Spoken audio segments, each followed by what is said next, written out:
Crybaby Governor Gavin Newsom versus superstar President Donald Trump on the California high-speed rail has been a pretty crazy couple last days, and this is how it started. President Trump pulling $4 billion in federal funding for California's high-speed rail project. The president saying, quote, "This boondoggle, led by the incompetent governor of California, Gavin Newsom," his words, not mine, "has cost taxpayers hundreds of billions of dollars, and we have received nothing in return except cost overruns. The railroad we were promised still does not exist and never will. This project was severely overpriced, overregulated, and never delivered." And here's what Trump's transportation secretary had to say about it. It took 16 years and $15 billion in California high-speed rail to not lay one track. Are you kidding me? That's the American legacy right now. We can spend a lot of money and take a lot of time and not build projects.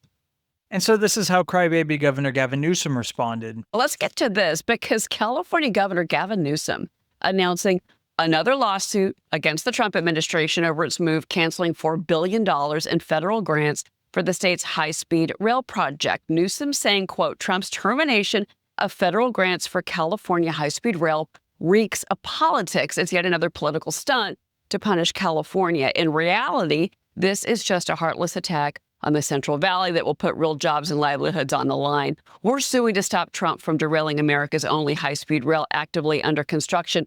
So I want to go ahead and play you some clips from 2019 of Newsom getting up and doing his State of the State address, and he's making a big show. You could hear him kind of chuckle and laugh at times about this, California high-speed project that went nowhere, and he even admits that it was a complete failure in terms of, we know it was supposed to go from SF to LA, but that just isn't going to happen. Remember, the project originally was budgeted at $33 billion with an expected completion in 2020. So when he gave his address, it was 2019. He was already letting people know that it wasn't going to work out.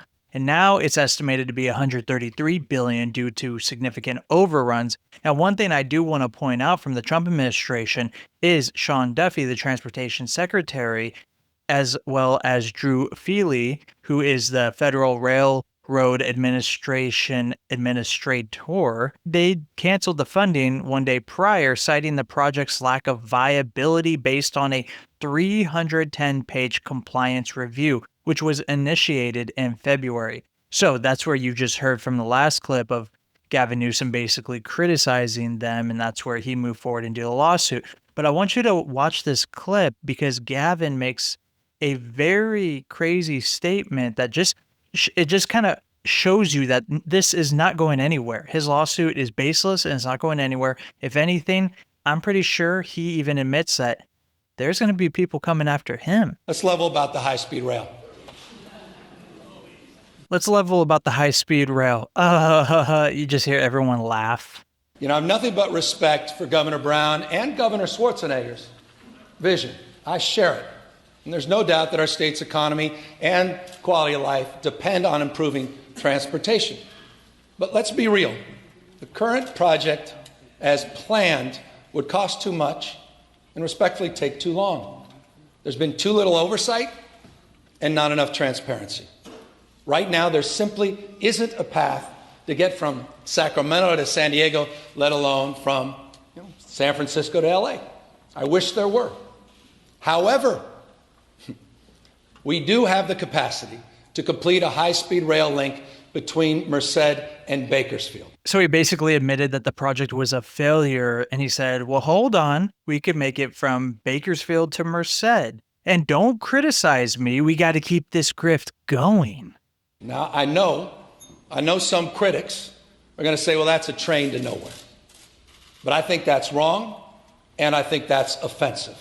The people of the Central Valley endure the worst air pollution in America and have some of the longest commutes in this state. And they have suffered too many years of neglect from policymakers, respectfully, here in Sacramento. They deserve better. And the high-speed rail project can be part of that.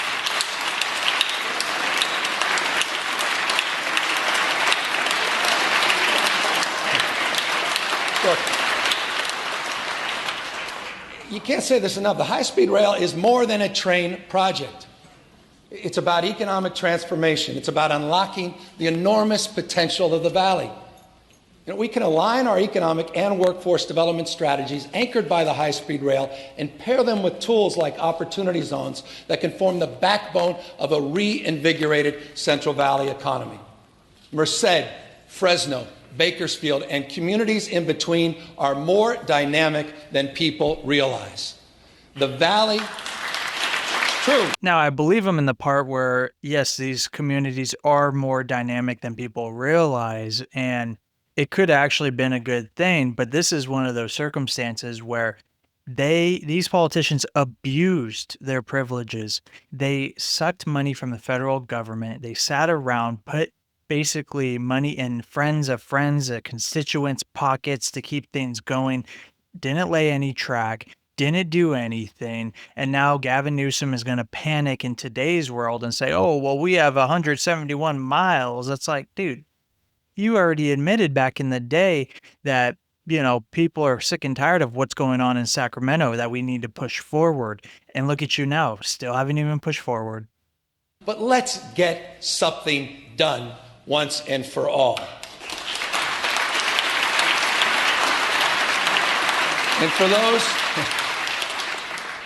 And for those of you, I know you're out there, that just want to throw away this whole project, sort of give up on this whole endeavor, I just offer you this. Abandoning the high-speed rail entirely means we will have wasted billions and billions of dollars with nothing but broken promises, partially fulfilled commitments, and lawsuits to show for it. And with all due respect, I have no interest in sending back $3.5 billion of federal funding that was allocated to this project to President Donald Trump. That fundamentally would have to happen if we just walked away. So there you have it. Gavin Newsom basically admitted that if they stopped working, that lawsuits would be incoming. The thing is now lawsuits probably will be incoming, and Gavin Newsom suing the federal government, that's not going to be a win for Gavin Newsom. He's going to be a crybaby. It ain't going to win. It is not going to work out. But somehow, some way, I'm pretty sure now there will be lawsuits filed against them, and they're going to have to open the doors, and we're going to have to see how much corruption was running wild before Gavin Newsom's time, during Gavin Newsom's time. It doesn't matter because, again, these politicians abused their privileges, and now their grift is over.